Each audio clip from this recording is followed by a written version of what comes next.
Bienvenidos al Centro Cultural Inca Garcilaso del Ministerio de Relaciones Exteriores. Estamos muy contentos de poder presentar esta noche el conversatorio Iquitos y los Imaginarios de la Amazonía, a cargo de Juliana Vidarte y Jorge Villacorta. Pedí un poco de paciencia porque el tráfico está terrible realmente y todavía no llega Jorge, pero creo que podemos empezar con Juliana y luego ya, bueno, la alcanzará Jorge.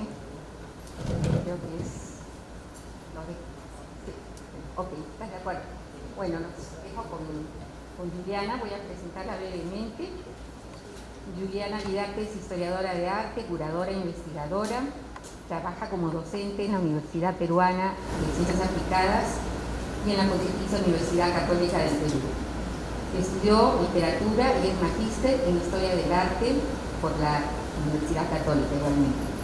Participó de un curatorial intensive promovido por el Independent Curators International de Nueva York en el 2013 y del International Curator Course de la Bienal de Gwangju, Corea del Sur, en agosto de 2014.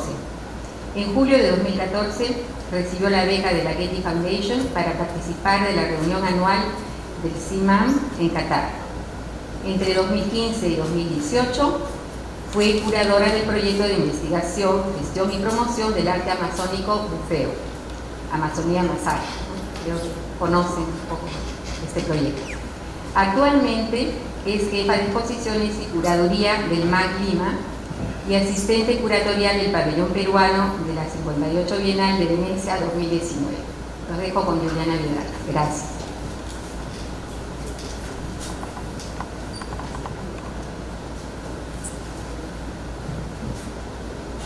Hola, ¿sí?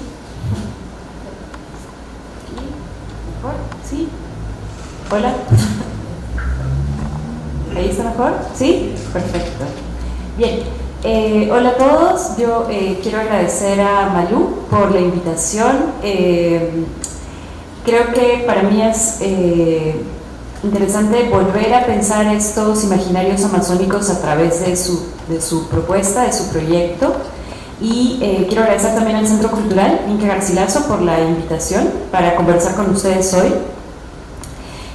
Yo tengo preparado un grupo de imágenes que me interesa mostrarles para empezar a construir un poco algunos conceptos alrededor de esta idea de los imaginarios amazónicos, que es el tema del conversatorio.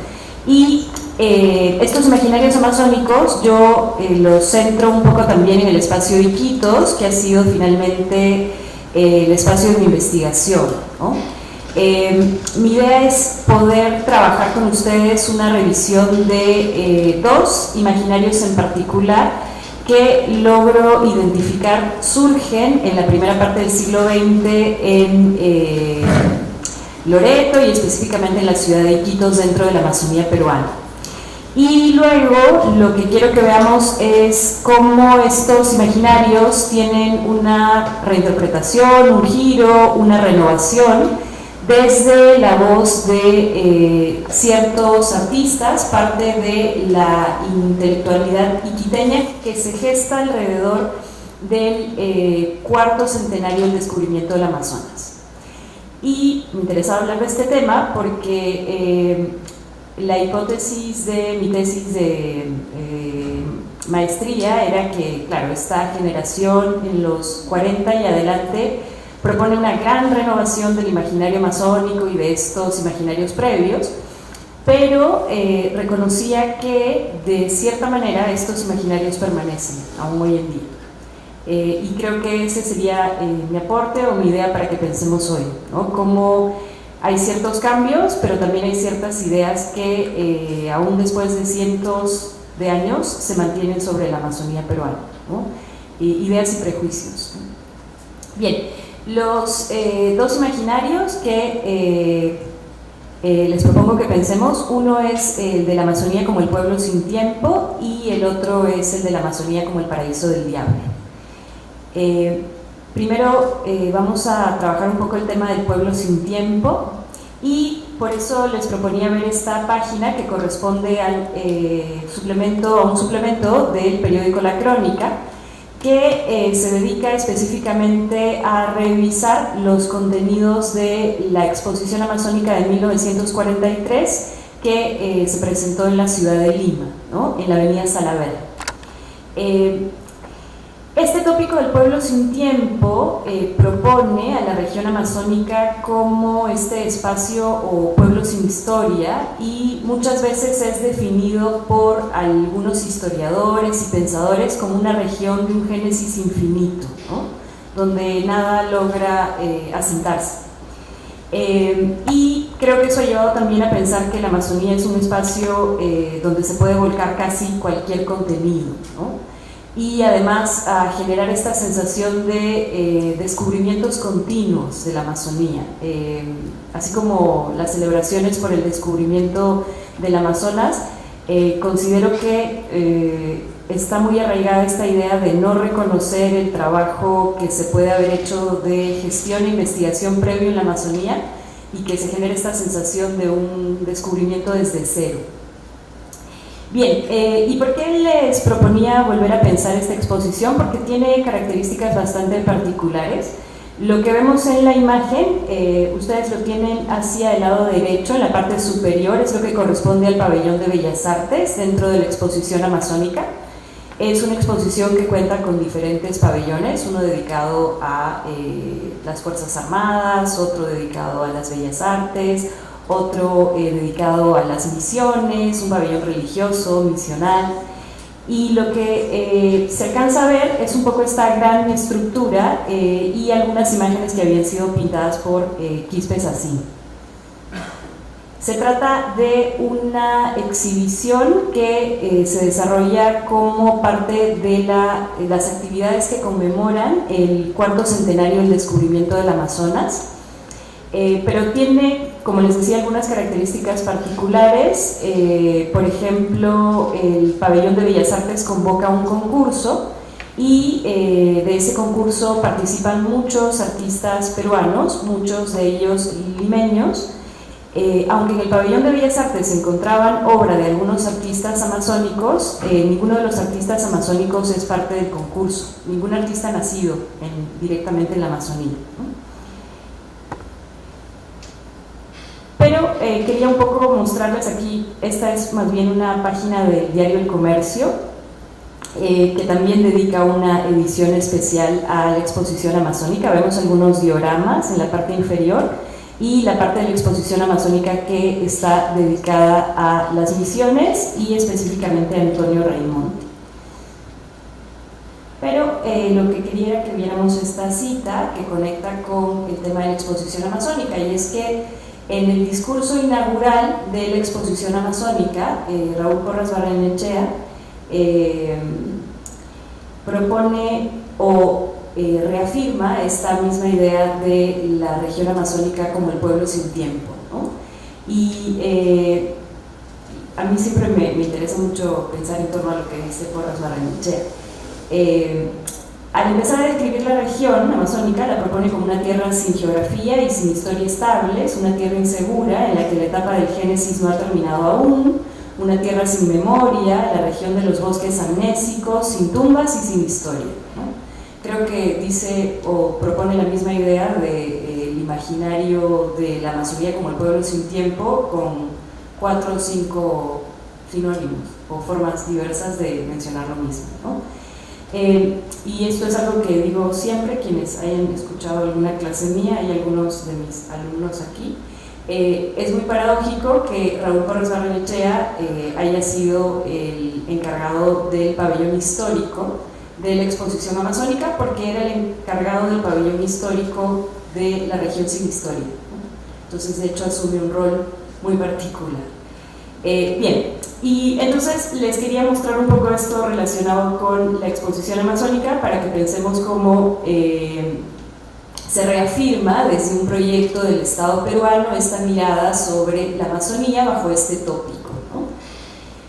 Y de hecho, algo que también puede permitirnos pensar en este tópico de la región sin historia es algo que también ha sido abordado desde el trabajo de Cristian Bendayán, y es la problemática de la fecha de la fundación de Iquitos, que es algo que permanece de cierta manera en discusión y que llevó a largos debates a lo largo de todo el siglo XX. La celebración de la fundación de Iquitos hoy en día es el 5 de enero, pero esa fecha se ha discutido mucho.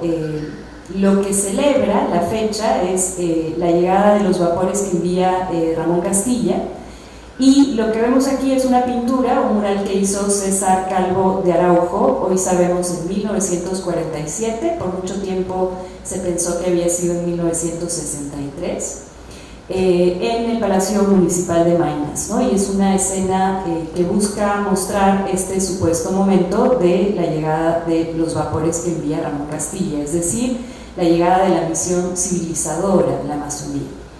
¿Por qué se dan estas discusiones sobre la fundación de Iquitos? Hay diversos factores. Uno, o la gran pregunta, es por qué es necesario fijar la fecha de fundación de la ciudad en un hecho que enfatiza la supuesta llegada de la civilización, ¿no? Como es este envío de los vapores. ¿Por qué no podría ser otra fecha previa que tenga directamente que ver con la historia de la ciudad, ¿no? ¿Por qué es tan necesario reafirmar esta problemática de la ciudad amazónica civilizada, o construir a Iquitos como la ciudad amazónica civilizada, ¿no? Y luego el otro tema es que los vapores que envía Ramón Castilla llegan en diferentes momentos, no llegan todos juntos, y eso hace que la fecha entonces sea una celebración un poco ambigua, porque no marca la llegada final o la instalación de toda la factoría, ¿no? Pero bueno, lo que quería entonces es sumar este hecho en particular, esta problemática, esta falta de una fecha fija, para hacer un poco más compleja la construcción de este imaginario de la Amazonía como un pueblo sin tiempo, ¿no? Y sumado a eso, como les había comentado, me interesaba también que pensemos un poco la manera en la que se gesta otro imaginario sobre la región amazónica, y es el del paraíso del diablo, ¿no? Que conecta directamente con un tema que aborda Malú, si han visto, me imagino ya, su exposición, que es la problemática del boom cauchero a finales del siglo XIX y los primeros años del siglo XX, ¿no? Pero bueno, lo que coloco aquí es una fotografía, en este caso está firmada por Charles Crowley, y en este caso todavía vamos a ir paso a paso para llegar a las fotografías sobre el caucho, pero esta fotografía nos ayuda a pensar algunos detalles sobre cómo se va a ir organizando este imaginario en particular. Esta fotografía aparece en publicaciones con el rótulo de Campa del río Palcazú, pero de hecho, gracias a Nora, sé ahora que no corresponde la forma de vestir a un ciudadano amazónico de la región, pero lo que eso nos permite pensar es cómo, o la función que cumple finalmente la fotografía en la creación de este otro imaginario sobre la Amazonía peruana, ¿no? La fotografía va a tener un uso muy particular dentro del desarrollo de este momento. Son fotografías, por ejemplo, que eran llevadas a cabo por fotógrafos europeos, muchos de ellos, pero que luego podían ser utilizadas de manera indistinta, o sea, podían servir para representar a cualquier población indígena que se quisiera identificar, sin la necesidad de que correspondiera directamente a un caso en particular, y porque además se utilizaban para defender uno u otro bando de los que se encontraban en disputa durante el boom cauchero y el posterior también conflicto con Colombia, ¿no? Bien, les ponía estos retratos de Charles Crowley y de Huebner, están hechos por ambos, porque me interesa que veamos un poco la manera en la que se retratan a los ciudadanos amazónicos dentro de estos retratos, ¿no? qué tipo de encuadre es el que decide trabajar el fotógrafo, qué tipo de detalles dentro del traje, la vestimenta y la expresión son los que está buscando capturar el fotógrafo alemán. Porque vamos a ver, o el otro lado de lo que les voy a comentar, es un poco qué ocurre con un fotógrafo que trabaja en la siguiente generación y que es un fotógrafo nacido en la Amazonía peruana, ¿no? De qué manera transforma este tipo de representación de los ciudadanos indígenas amazónicos. Bien. Esta es una fotografía que aparece en una publicación de Jean-Pierre Chaumel, y Jean-Pierre Chaumel explica en su ensayo titulado La guerra de imágenes que esta imagen que alcanzamos a ver se utiliza dentro del momento del boom cauchero con objetivos diferentes, ¿no? Esta foto, esta segunda foto, nos muestra una mujer esquelética agonizando en una hamaca. Esto es una cita del texto de Jean-Pierre Chaumel. Esta imagen, sin mención alguna de autor, fecha y lugar, fue publicada primero en Variedades, reproducida el mismo año en Perú Today, son diversas publicaciones, para luego aparecer en muchas publicaciones como testimonio de las atrocidades cometidas en el Putumayo. Llama la atención el hecho de que la leyenda varía en función del contexto de la publicación. Unas veces se trata de una mujer indígena condenada a morir de hambre en el Alto Putumayo, otras de una esclava huitoto o bora agonizando en el río Yubineto por culpa de los peruanos de la Casa Arana, según los detractores de la empresa, o de los caucheros colombianos, según Arana y sus acólitos. Y bueno, es un excelente ejemplo del tipo de uso que se va a hacer de las fotografías, como les decía, para apoyar una u otra misión dentro del espacio del boom cauchero. Puede servir para supuestamente defender la misión civilizadora que estaba llevando a cabo Julio César Arana en la región, o puede servir para culparlo de la violencia hoy comprobada que se ejercía sobre los indígenas de la región, ¿no? Bien, este imaginario sobre el caucho es compartido en diversas publicaciones tanto en el Perú como en el extranjero, y desde el Estado y desde algunos intereses particulares se busca siempre marcar al ciudadano amazónico como el representante de la barbarie y la empresa cauchera como la llegada o la consolidación de lo civilizado, ¿no?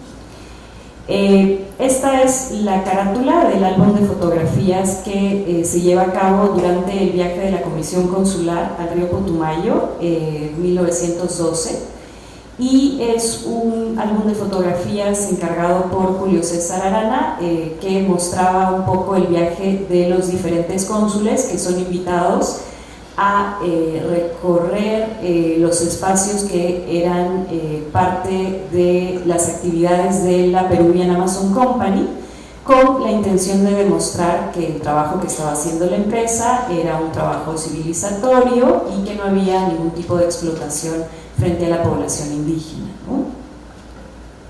Y bueno, a mí me gusta mucho esta fotografía. Dentro de las imágenes que son llevadas a cabo por Silvino Santos vamos a encontrar imágenes del paisaje amazónico, de las viviendas y edificios construidos por la empresa de Julio César Arana, y imágenes que luego son claramente utilizadas con el objetivo de destacar el valor de la misión civilizadora que estaba siendo llevada a cabo por los caucheros, ¿no? Y creo que esta es una excelente imagen para darnos cuenta de lo que se está gestando a través del uso que se hace de las fotografías en este periodo, ¿no? En una de las publicaciones, me parece que es promovida por Carlos Rey de Castro, aparece esta fotografía con la leyenda que ustedes tienen en la proyección, que dice: India Huitota, que hace 10 o 15 años iba desnuda y pintarrajeada, y que hoy viste ropas cosidas por ella misma con máquina de mano Singer, último modelo. Y bueno, lo que vemos aquí es claramente una fotografía orquestada con el objetivo de hacer llegar un mensaje directo a los espectadores, ¿no? El gran valor del trabajo que estaba ejerciendo la Peruvian Amazon Company en la región amazónica, y que había logrado que Julia, la mujer que aparece en la fotografía, cito, que antes iba desnuda y pintarrajeada, hoy vista ropa cosida por ella misma. Y bueno, encontramos la máquina de coser, en este caso como el símbolo de la modernidad que irrumpe dentro de la imagen, ¿no? Y el traje blanco que suelen vestir las mujeres que ya han sido civilizadas en las fotografías que son parte de este álbum, ¿no? Si les interesa ver el álbum, está colgado completo, íntegro en la web, solo tienen que colocar álbum de la expedición consular de 1912 y van a encontrar todas las fotografías. Y luego a mí siempre me gusta decir que la fotografía nos miente y nos engaña, pero hay cosas que permean en la foto y que también a veces parece que nos quieren decir ciertas verdades, como ese otorongo falso que tenemos hacia el lado derecho, que aparentemente es un otorongo disecado y que, no sé, yo siempre digo, nos grita, soy una fotografía falsa, ¿no? De alguna manera. No sé, me han dicho de todo, que parece un peluche, yo digo, no creo que sea un peluche de la época, pero nos muestra lo antinatural o lo irreal de la situación que estamos viendo. Antinatural no estaba tan bien usado. Bien, ay, perdón. Disculpen, ¿no? Bueno, me falta aquí. Sí, creo que voy a avanzar un poquito más rápido para no tomarme demasiado tiempo. Solo quería mostrarles esta fotografía que también es parte del trabajo de Charles Crowley, y quería mostrarles un poco la manera en la que luego estas fotografías son transformadas en las postales, ¿no? Esta es la fotografía original, en la que vemos también evidentemente una puesta en escena planteada por el fotógrafo y a los ciudadanos amazónicos, ¿no? Vistos de frente, pero luego lo que termina por cerrar esta manipulación de la imagen ocurre cuando desde el estudio Pollack la fotografía es coloreada y luego rotulada, ¿no? Se le coloca un título. Los personajes son vestidos, lo que genera además una imagen muy diferente a la que veíamos previamente, pero lo que más llama la atención es el rótulo, ¿no? El rótulo de indios antropófagos que se coloca, no sé si lo alcanzan a ver, bajo la imagen, ¿no? Y que cierra un poco esta idea de representar a los ciudadanos amazónicos como la bárbaro o la barbarie dentro de la Amazonía, y la presencia del Estado, la presencia de la empresa de Julio César Arana, los rasgos de modernidad como parte de la consolidación de las misiones civilizadoras, ¿no? Bien. Luego tenemos entonces un poco lo que quería comentarles es que identificaba la presencia de estos dos imaginarios a inicios del siglo XX en la Amazonía peruana. Uno que piensa la Amazonía peruana como el pueblo sin tiempo y otro que piensa la Amazonía peruana como el paraíso del diablo, ¿no? Y de hecho esto viene de una publicación en particular que se hace también en defensa de alguna manera de los ciudadanos indígenas y culpando a Julio César Arana. Sobre eso, lo que luego quería proponerles pensar es cómo al mismo tiempo de que se están gestando estas representaciones, desde el trabajo de algunos artistas amazónicos hay un vuelco muy particular hacia la representación del paisaje, ¿no? Y lo que vemos aquí es una obra de Otto Michael, el entomólogo alemán, que trabaja a finales del siglo XIX y la primera parte del siglo XX en el Perú, en la región de la Amazonía, y esta es una vista del puerto de Iquitos, ¿no? y es una pintura muy particular porque muestra la ciudad. Normalmente lo que vamos a encontrar dentro de la tradición de la representación del paisaje amazónico no incluye el espacio urbano, ¿no? Hay como una tendencia hacia representar o generar una mirada muy estética del paisaje amazónico, pero no necesariamente concentrado dentro del espacio de las ciudades. Por eso finalmente esta pintura de Otto Michael es una pintura importante. Bien, y lo que vemos entonces, o lo que quería comentarles, es que sí vamos a encontrar, además de estos dos imaginarios, desde el trabajo de los artistas, una tendencia hacia la representación del paisaje, ¿no? Yo creo que el hecho de que Otto Michael haya sido entomólogo creo que lo lleva a concentrarse en otros detalles distintos, pero esta pintura nos muestra además un momento en el que los grandes edificios que se llevan a cabo debido a la bonanza económica que trae el boom gauchero están conviviendo todavía con las edificaciones de otro material que podemos alcanzar a ver hacia el lado derecho. Esta es una pintura que hace Otto Michael en 1898. Hay otras de años siguientes en los que esos edificios han desaparecido, ¿no? Y más bien las edificaciones que inicialmente tenían un solo piso han pasado a tener 2 o 3 pisos, ¿no? Y bueno, esto nos muestra todo el proceso del desarrollo económico en la ciudad de Iquitos. En dos imágenes hemos visto el cambio que se da en un poco más de una década, ¿no? Bien.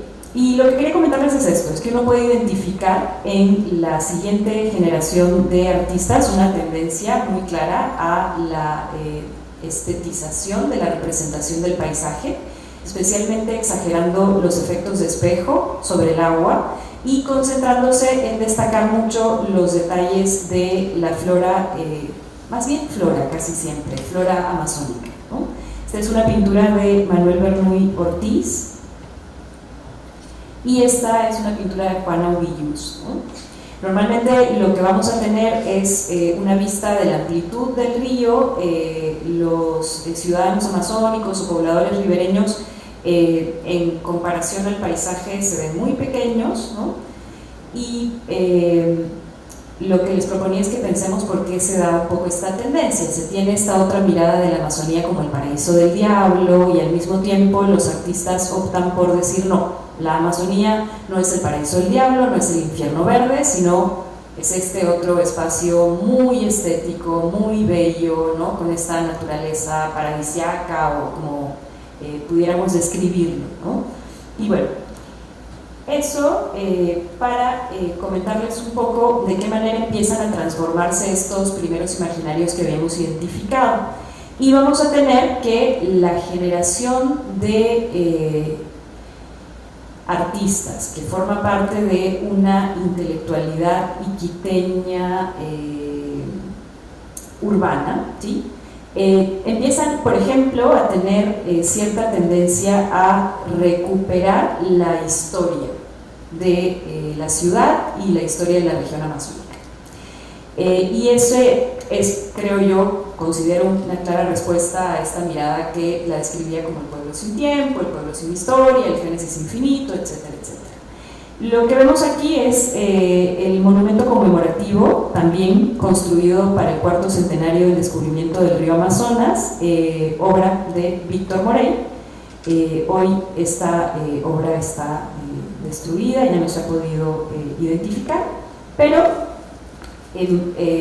más allá un poco de la historia de este monumento, que es un monumento que se construye, inicialmente es un proyecto del Estado, pero luego es asumido por la empresa de Víctor Morey, que era un empresario muy importante en la ciudad de Iquitos y además un artista. Pero lo que me interesa es que veamos el tipo de relieves escultóricos que se colocan en este monumento, ¿no? Porque creo, de alguna manera, nos van a plantear una mirada de los tópicos previos, renovada, pero renovada con otros estereotipos, ¿no? Como un cambio de estereotipos. Y lo que tenemos por aquí es una descripción de lo que aparece en todo el monumento. En la parte media aparecen los escudos de Castilla y León y del Perú. es decir, el emblema representativo de España y el símbolo de nuestra patria. Además, el yelmo, la cruz y la espada, que representan la voluntad heroica de los descubridores. Casi en la base se destaca la proa del bergantín que condujera por primera vez el espíritu de Occidente por el río más caudaloso del mundo, es decir, que condujo a Francisco de Orellana.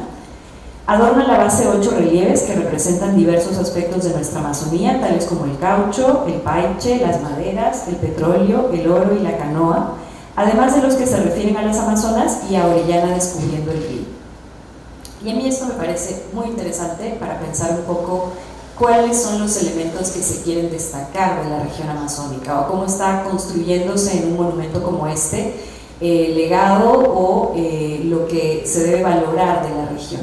Primero, y eso va a ocurrir en todos los casos de los artistas de esta época, quieren marcar una clara relación con España, directamente con el descubridor Francisco de Orellana, y luego, creo yo, alcanzamos a ver un poco cómo se entiende la región amazónica como un espacio del que se pueden tomar muchos recursos, ¿no? Están todos los recursos diversos representados, pero también hay una intención de, y lo alcanzamos a ver en la parte superior con el personaje que está talando el árbol y el personaje que está pescando el paiche, también está la intención de representar al ciudadano amazónico trabajando.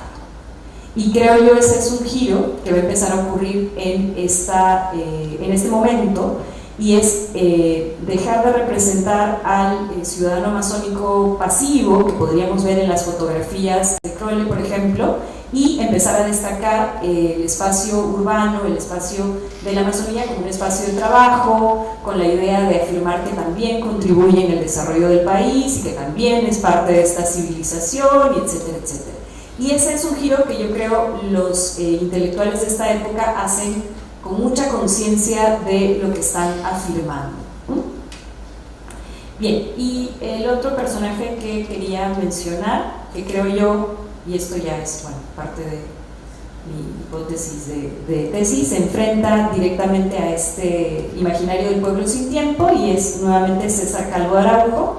En este caso es una fotografía del momento en el que él está pintando el otro mural que se encontraba en el Palacio Municipal de Maynas y en el que aparece el descubrimiento por Francisco de Orellana del río Amazonas.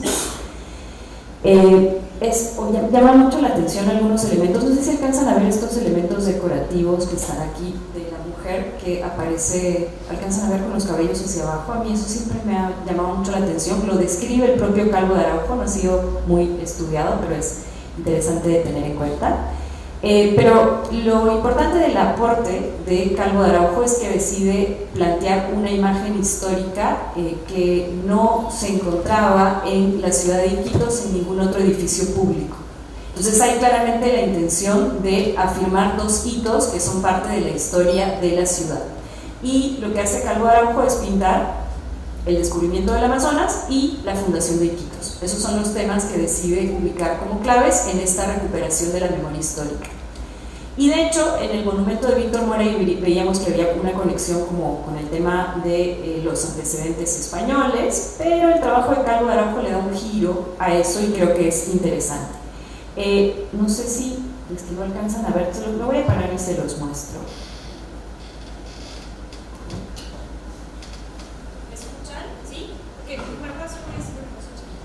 Lo que quiero es que vean el detalle que está por aquí, ¿sí? No sé si lo alcanzan a ver, pero aquí hay un rostro. Y es el rostro y el cuerpo de un indígena muerto que había colocado Calvo de Araujo en la pintura original. Y que en la pintura actual ya no está, ¿sí? Que fue eliminado o borrado con las restauraciones posteriores. Entonces creo, desde la voz de Calvo de Araujo hay una intención también de establecer una cierta crítica a la manera en la que se había llevado a cabo este descubrimiento y este ingreso, como decía el texto que acabamos de leer del diario El Comercio, de la civilización de Occidente, gracias a Francisco de Orellana, en la región amazónica, ¿no? Las posteriores restauraciones, como les decían, totalmente desaparecido el personaje, pero en algunas descripciones, especialmente en cartas enviadas por Calvo de Araujo a sus familiares, él hace alusión a este personaje muerto que había decidido colocar, ¿no? Y bueno, está luego todo este mito alrededor del momento de inauguración de los murales, en el que Calvo de Araujo se enfrenta al obispo de Iquitos, un obispo español, que le dice: señor Calvo de Araujo, ¿usted cómo sabe que estas cosas pasaron así? ¿Cómo sabe que hubo violencia? ¿Cómo sabe que hubo indígenas muertos durante el proceso? Y bueno, se ha convertido como en una historia mítica, la respuesta que da Calvo de Araujo, que dice: ser que fue así, yo estuve allí, ¿no? Porque él había colocado su autorretrato en la pintura y entonces le responde diciendo que él tenía la información histórica de primera mano, ¿no? Un poco reconociendo que era necesario afirmarse como una persona con el conocimiento histórico, ¿no? Que obviamente es una ironía, pero eso es algo que se cuenta mucho cuando se habla de la vida de Calvo de Araujo. Entonces, ¿qué les quería contar yo? No sé si ya me pasé del tiempo. ¿No? ¿Sí? Ok. Bien. Y entonces lo que les había comentado al inicio es que quería que pensáramos que tenemos estos dos imaginarios afianzados, uno el del pueblo sin tiempo, que conecté un poco con el discurso de Porras Barrenechea y el caso particular de la exposición amazónica, y luego esta imagen de la Amazonía como el paraíso del diablo. Habíamos hablado un poco de esta tendencia hacia la representación excesivamente estética del paisaje, muy rápidamente lo vimos, y luego creo que lo que tenemos que reconocer es que la generación que está trabajando en el contexto del cuarto centenario del descubrimiento del Amazonas, es decir, pintores, intelectuales, escritores, sí tienen la necesidad de cambiar esos estereotipos. Y creo por eso, por un lado, Morey, con unas ideas muy particulares, propone este monumento destacando los recursos de la Amazonía y el ciudadano amazónico trabajador, y de otro lado, Calvo de Araujo construye su propio documento histórico, ¿no? El documento histórico que cree es posible legar a la ciudad de Iquitos, ¿no? Bueno, como vemos además en la imagen, este mural sufrió semi-destrucción del mural en la primera parte del siglo XXI, y esta fotografía nos muestra cómo se encuentra el mural actualmente. La bandera ahora, después de las restauraciones, es violeta y celeste, lo cual llama mucho la atención, pero se encuentra en el Parque Zonal, es el Parque Zonal en Iquitos, debajo de una gran maloca, esperando ser ubicado en el Museo Amazónico que, no voy a mencionarlo, pero algunos de nuestros presidentes prometió hace muchos años.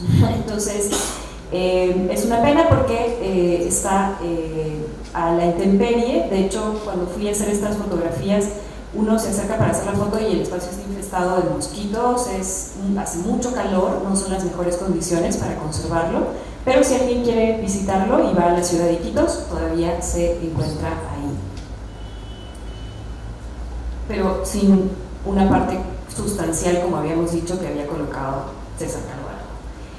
Bien, y el último hito que quería mostrarles es el caso de Antonio Wong Rengifo, que es un fotógrafo y que creo yo se da a la tarea de enfrentarse. Creo que Calvo de Araujo, con el descubrimiento del Amazonas, se enfrenta directamente al imaginario de la Amazonía como el pueblo sin tiempo, y Antonio Wong Rengifo trabaja un poco contra el paraíso del diablo, ¿no? Antonio Wong Rengifo es fotógrafo, además cineasta, y es el pionero del ecoturismo en la región amazónica con la empresa Wong Amazon Tours, que es una de las primeras que lleva a cabo esas actividades. Y lo que les voy a mostrar de Wong Rengifo creo que cierra un poco lo que estábamos pensando. Creo que muchos de los artistas de esta generación del cuarto centenario del descubrimiento del Amazonas en Iquitos optan por esta excesiva representación excesivamente estetizada del paisaje, ¿no? Y en el caso de Wong, sus obras más conocidas muestran estos efectos de espejo y de reflejos sobre el agua, y claramente lo que está haciendo Wong es seguir la tradición del paisaje que ya estaba muy asentada en la ciudad y que de alguna manera habíamos visto en los ejemplos de Berruy Ortiz y Juana Ubillus, ¿no?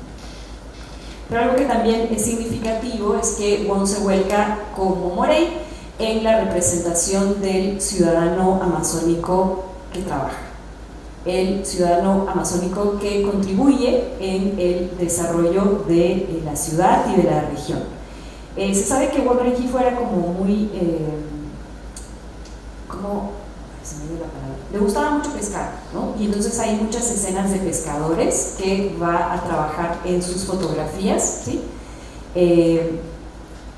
Pero luego también se va a concentrar en otro espacio de la ciudad de Iquitos, que es clave para pensar un poco en esta idea de civilización y barbarie, como lo va a hacer el puerto de Belén y posteriormente el mercado de Belén, ¿no?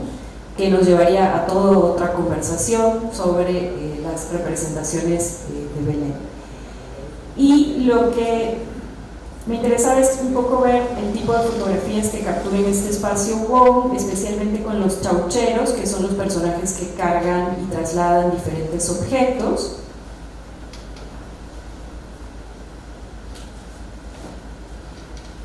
Pero un poco lo que logro identificar es que el giro o la forma de enfrentarse a estos estereotipos previos es el de tratar de destacar el trabajo de los ciudadanos amazónicos.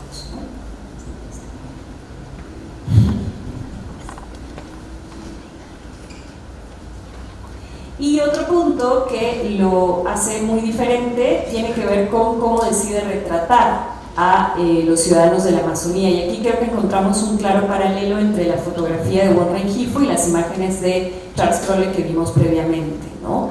El ciudadano amazónico que representa a Wong Rengifo es un ciudadano que se acerca amable, que muchas veces sonríe y que se encuentra llevando a cabo un trabajo en particular, como podemos verlo aquí. Y si se trata de los ciudadanos indígenas, la intención es muy similar. Y entonces creo que nos damos cuenta de que Wong Rengifo es muy consciente de que está transformando este imaginario previo. Pero lo que llama la atención de la transformación generada por Wong Rengifo es que, claro, lo hace además con una intención hacia el turismo, porque él además se dedica a la empresa de turismo, sus fotografías se convierten en postales. Entonces creo que hay toda una dimensión mayor que pensar a partir de esta reinterpretación. Y bueno, para terminar, a mí me gusta siempre ver esta fotografía, que es la tarjeta de Navidad y Año Nuevo que envía Wong Rengifo entre 1959 y 1960, ¿no? O de parte de Wong Amazon Tours, ¿no? Y me parece interesante analizar porque muestra por un lado el puerto de Belén en Iquitos y por otro lado los indígenas yaguas que vivían cerca del río Manití, donde él tenía su lodge y sus empresas de turismo. Bueno, porque además lo que vemos aquí es un poco como la síntesis de esta mirada que está tratando de enfrentarse al estereotipo de la Amazonía como el paraíso del diablo, ¿no? La mirada del puerto de Belén, del espacio de comercio, de un espacio en el que se da un poco esta ebullición de la presencia de la nueva civilización en la Amazonía, y la conexión de alguna manera con la tradición o con el pasado en la población de los ciudadanos yaguas. Y bueno, yo tengo una interpretación aquí que puede parecer un poco exagerada, pero igual se las voy a contar, y es que claro, lo que hace Wong muy inteligentemente es utilizar el puerto de Belén por razones obvias, por el nombre Belén, para colocarlo sobre el saludo de Navidad, pero luego proyecta el saludo de Año Nuevo sobre la imagen de la población indígena, algo que se ha hecho continuamente en la Amazonía, y es colocar a la Amazonía como la supuesta respuesta para nuestro futuro, y se ha hecho muchas veces, pero se ha hecho muchas veces sin el cuidado, el apoyo, la promoción necesaria para que eso se dé. Pero, no sé, me parece que también lo encontramos un poco aquí. Y bueno, en resumen eso era lo que quería comentarles y que pensemos un poco juntos cómo estos imaginarios se renuevan, se transforman desde la mirada de artistas como Antonio Juan Rengifo o César Calvo Araujo, pero cómo de una u otra manera transformados permanecen en el siglo XXI y podríamos seguir hablando de esas mismas miradas que se repiten en la forma en la que estamos entendiendo hoy la región amazónica. Eso es todo. Gracias.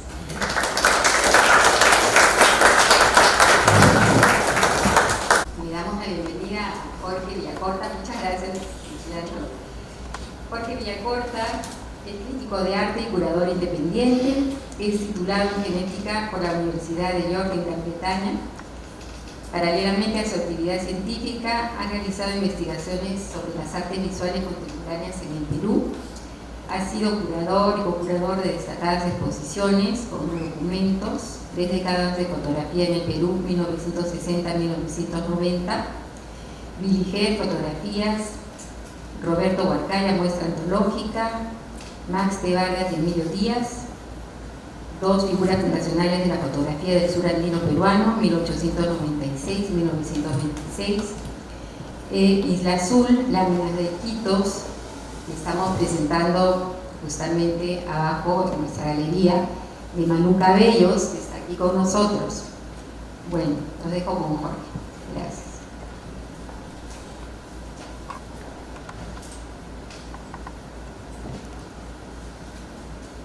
Buenas noches a todos.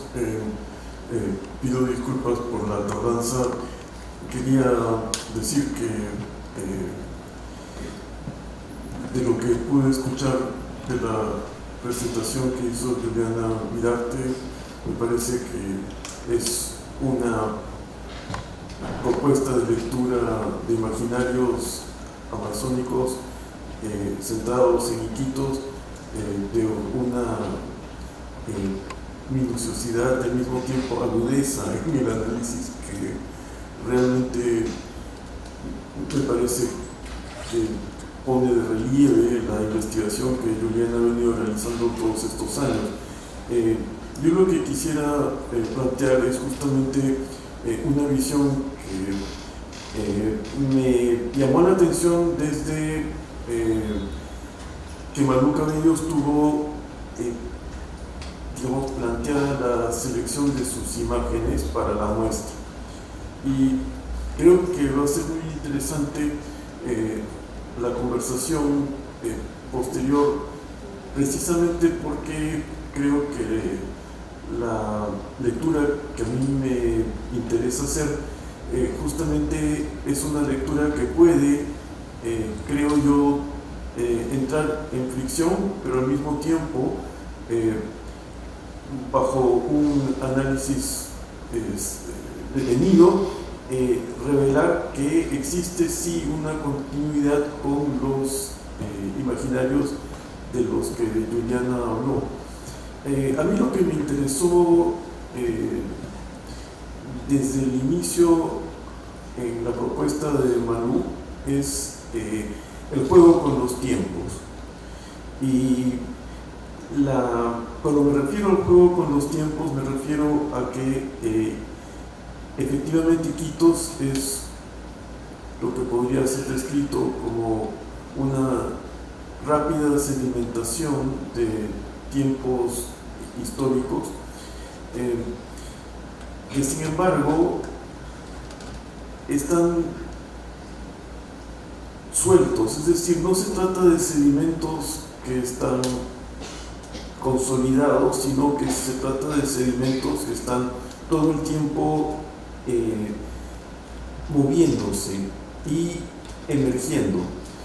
Eso de por sí lo veía sobre todo por el interés de Manu en amarrar lo que es el momento dorado de la ciudad de Iquitos con la fiebre del caucho y la posibilidad de entender que ese momento dorado implica una serie de atrocidades cometidas en regiones cercanas que eran prácticamente equivalentes a un genocidio. Las imágenes fotográficas, y creo que principalmente mi intención es hacer que ustedes vuelvan a verlas. Las imágenes fotográficas de Isla Azul son imágenes en las que hay un juego de tiempos históricos, ciertamente la figura del grupo de caucheros, la imagen pequeña, que es una reproducción fotográfica de una imagen histórica, que va al lado de un mural que se encuentra en la Posada del Cauchero, un hotel en Iquitos.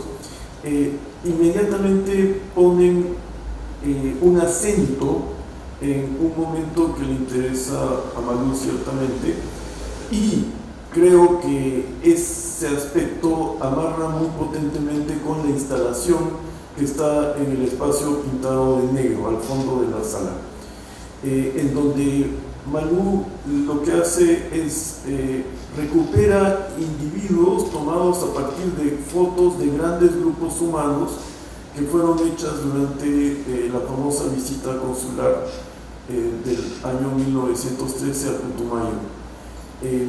Esa situación es, en términos éticos, uno de los ejes principales de la propuesta de Malú, pero no deja de llamarme la atención la posibilidad de hacer una lectura de el resto de las imágenes que se cruza con ese eje del que acabo de hablar, que es una lectura posible en términos de una narrativa que podríamos describir como afín a las narrativas distópicas a las que nos tiene habituados la ciencia ficción.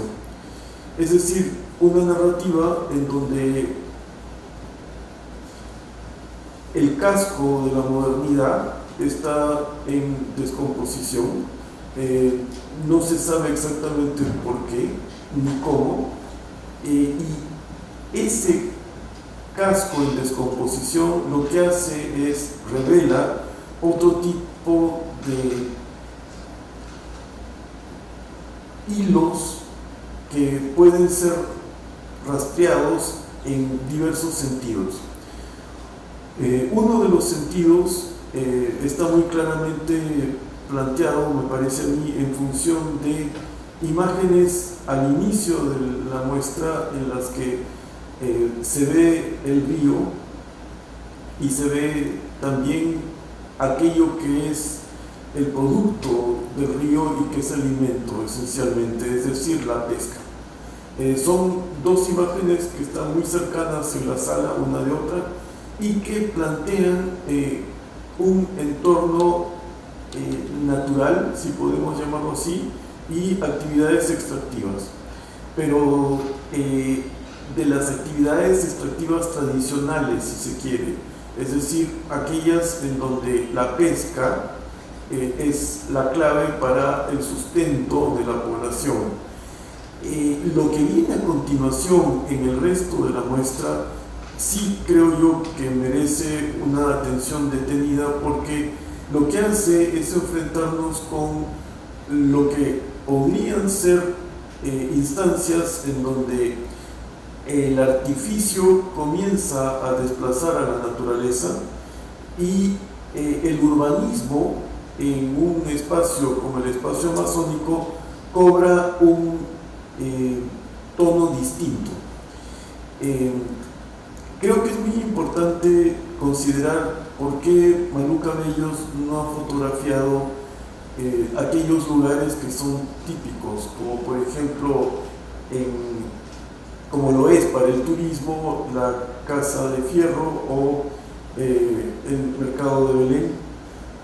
Tampoco hay imágenes que nos acerquen de una manera reconocible al malecón de Iquitos. Es decir, hay una cierta voluntad de excluir todo aquello que nos remite a la tarjeta postal en términos contemporáneos, digamos, y más bien elige centrar nuestra atención en un enorme edificio que sobresale en el horizonte de la ciudad y que inmediatamente nos hace pensar en que de lo que la narrativa puede estar tratando es de una suerte de misterio mayor en el que nadie se explica esta presencia insólita de un enorme edificio,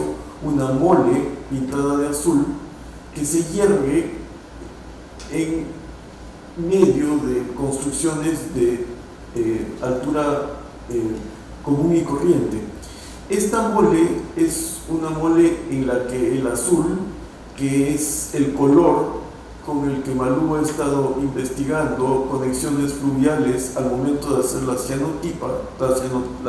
cianotipias, que son tratamientos fotográficos de imágenes con coloración azul que fueron trabajados principalmente en el siglo XIX y que en la actualidad son trabajados por fotógrafos contemporáneos que buscan los efectos y también las sutilezas y sugerencias de las técnicas fotográficas antiguas. La forma en que Malú alía el azul de la cianotipia al edificio azul, a esta mole de la que les hablaba en la ciudad, pareciera estar sugiriendo un enhebramiento poético de dos cosas que son completamente distintas una de otra.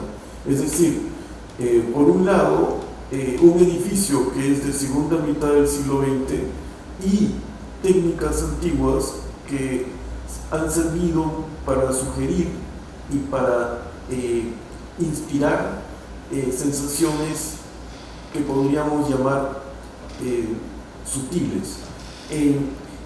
El edificio no tiene nada de sutil, el azul está descascarado, como puede verse en algunas otras imágenes, y dentro de esta narrativa fotográfica planteada, este estado de descascaramiento también va de la mano con las imágenes que recrean el pasado de la fiebre del caucho. Hay dos imágenes que para mí son potentemente sugerentes de la distopía en la serie, además de la mole azul de la que les he hablado. Una de ellas es una solitaria imagen una imagen de una solitaria palmera golpeada por la lluvia y el viento, que es muy peculiar porque dentro de lo que podríamos llamar el entorno verde, que es un entorno amazónico, de pronto en la ciudad hay un aislamiento de un espécimen vegetal que está vivo, pero que está golpeado por la lluvia y el viento. Es decir, una soledad en un punto particular de la urbe.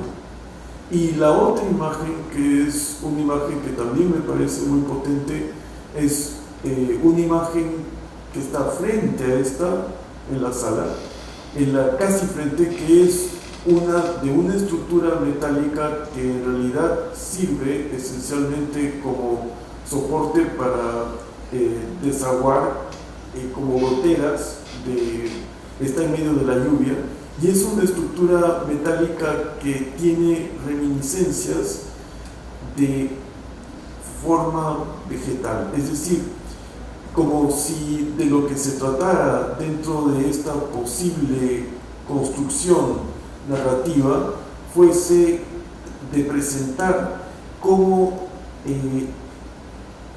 en un sentido contrario a lo que se tiende a producir cuando se fotografía Iquitos consciente o inconscientemente, lejos de naturalizar, Malú Cabello se está artificializando, y de pronto lo que ocurre es que estamos enfrentados a un paisaje en el que lo que habitualmente nos muestra el turismo de Iquitos puede estar ausente, y emergen otras variantes de la modernidad que tienen que ver con aquellos elementos constructivos que desde el momento en que fueron planeados en el desarrollo de la tecnología han imitado muchas veces a la naturaleza, y eso es algo que desde mi punto de vista agrega a la forma de mirar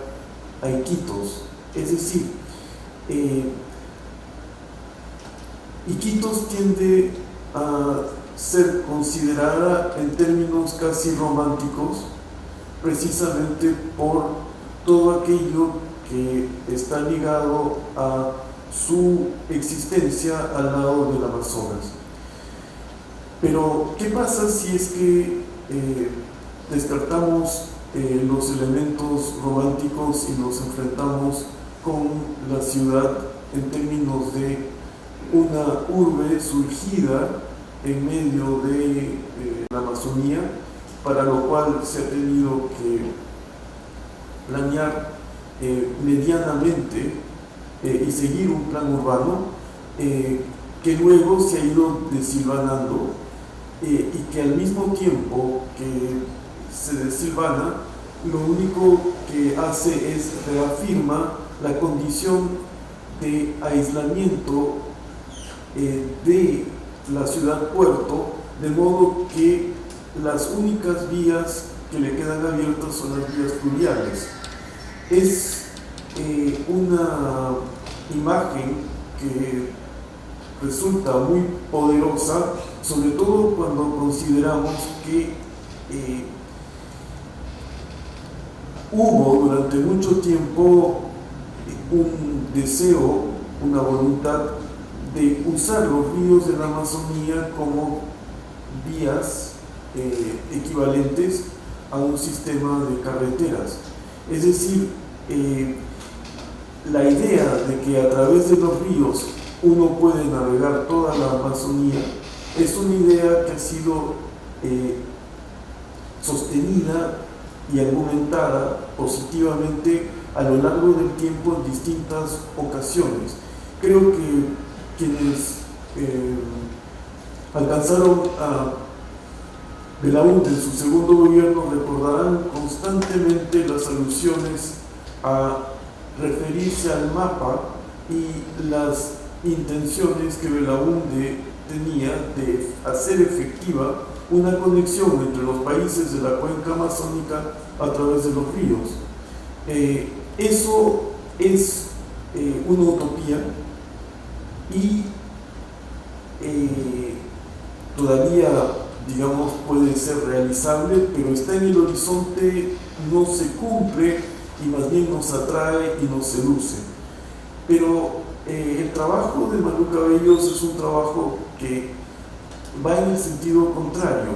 Es un trabajo en el que, a partir de lo fotográfico y yendo hacia lo instalativo, lo que busca es enfrentarnos con un espacio que tiene tanto de lo fáctico de la ciudad de Iquitos como de la imaginación, en el que podamos de alguna manera, en medio de estos sedimentos que se deslizan y que hacen que la historia no se cierre, lo que está haciendo ella me parece que es confrontarnos con la posibilidad de leer distintos momentos de la historia de la ciudad-puerto como posiciones dentro de un espacio en el que necesariamente a cada instante debemos reflexionar desde una perspectiva en la que se conjuga la ética, con lo que puede ser la construcción de una comunidad, en términos de una necesidad sentida de devolvernos a aquel momento en que las miradas de los individuos justamente puedan una vez más encontrarse. El eco de la fiebre del caucho entonces es solamente un modo de entrar dentro de la propuesta planteada por Malú Cabellos en Isla Azul, y yo sugeriría que la narrativa que propone a través de las imágenes Malú es una narrativa en la que los futuros no son aquellos que deseamos, pero son aquellos que podemos hacer con lo que encontramos o con lo que tenemos. Y la toma de conciencia de esa circunstancia está leída con muchísima libertad. Como propuesta artística quisiera resaltar ciertamente que ha seguido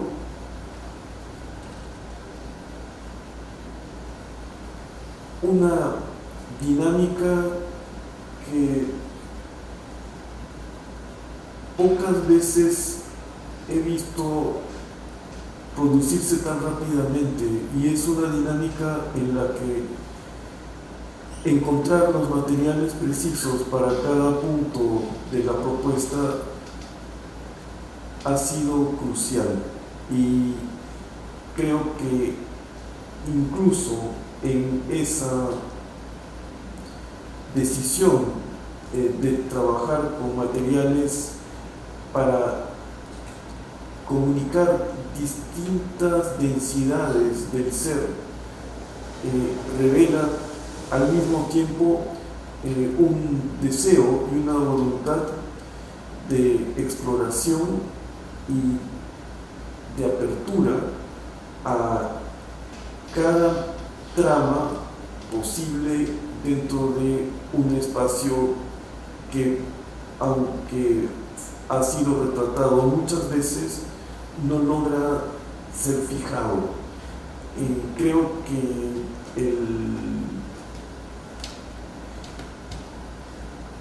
el aporte que constituye Isla Azul va precisamente por ese lado. Creo que es básicamente lo que quería decir, y creo que sería interesante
Santi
Esa sala representa, es como un portal hacia ellos, ¿no?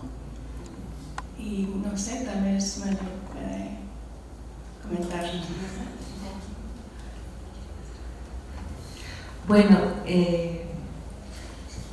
sí, de hecho creo que es como el inicio de una relación, algo así, ¿no? Un inicio de relación con una región con la que yo no había trabajado aún. Yo tengo un trabajo que dediqué varios años, pero era básicamente sobre la región, básicamente la zona andina. Es un trabajo donde recogí un poco de lo que es la memoria del recuerdo de los incas.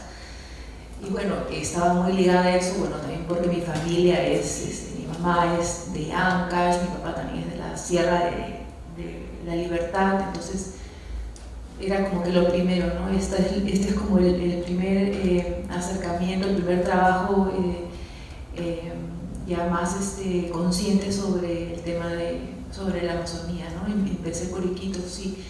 Y lo que tú me dices de que es como un portal,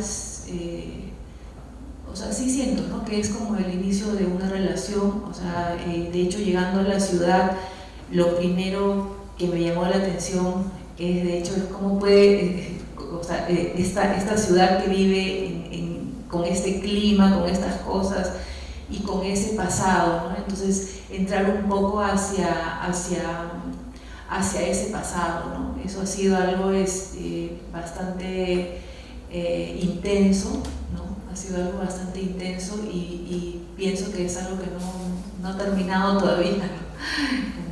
Como el inicio de algo así.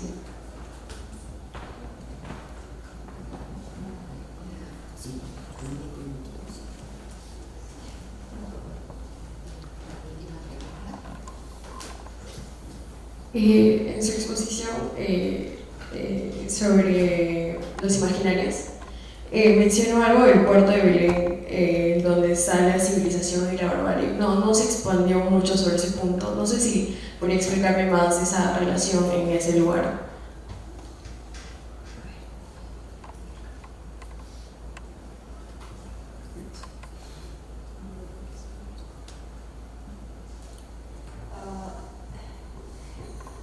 Creo que tenía en mente la forma en la que muchas veces ha sido leído el puerto de Belén, porque de hecho es el espacio de conexión directa con el río y al mismo tiempo la llegada de embarcaciones que, algo que ya había comentado Jorge también, permitían esta interconexión con otras ciudades.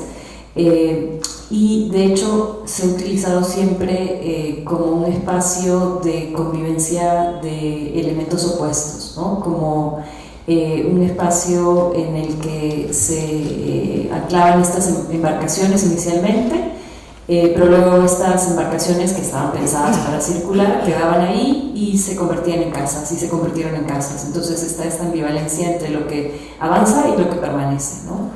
O luego este espacio que conecta directamente con los elementos naturales de la Amazonía, pero que al mismo tiempo son el punto de ingreso a la ciudad, ¿no? Y de hecho hay algunos estudios. Boris Pretel, un arquitecto que ha trabajado sobre arquitectura de la Amazonía, recuerda un poco cómo el puerto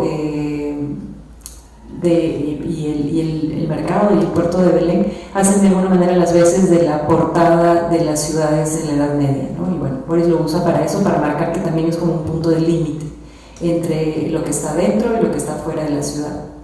Y yo lo que proponía es que también es un espacio complejo en el que por un lado está esta ebullición del comercio, que puede hablar del posible desarrollo de la ciudad, y al mismo tiempo hoy en día el puerto y el barrio de Belén son un espacio de mucho conflicto por la situación precaria en la que se encuentran, ¿no? Entonces siempre a lo que quería llegar es que es este espacio como de ambivalencia, o no, de paradójico, ¿no? En el que encontramos opuestos que conviven, ¿no? Sí.